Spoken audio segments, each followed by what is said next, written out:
La Feria Artesanal Tunich 2021, que se realiza en la modalidad híbrida, virtual y presencial, con recorridos gratuitos a la comisaría de Tzitiá para conocer los talleres, contribuyó a la reactivación económica de los artesanos.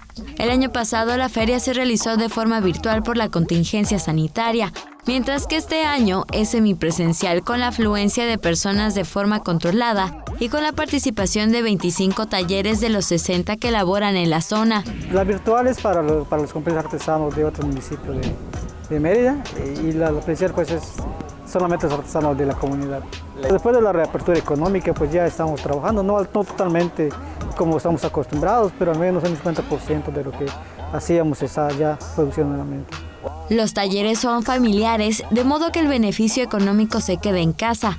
Tzitiá se caracteriza por contar con artesanos expertos en trabajar la piedra y madera desde hace varias generaciones. En el caso de la cantera, pues es mayormente los de la construcción, los teleros y los fraccionamientos y casas que se están construyendo, ¿verdad?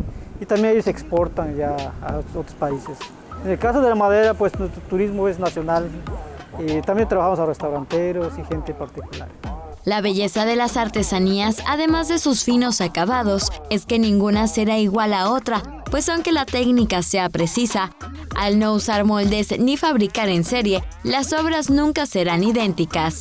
Consuma local, apoya a los artesanos. La Feria Tunich 2021 estará disponible de 10 a 21 horas hasta el domingo. Con imágenes de Joaquín Martínez, el reporte de César Gómez, Teleyucatán te informa. Teleyucatán te informa.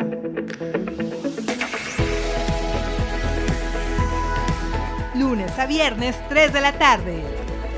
Síguenos.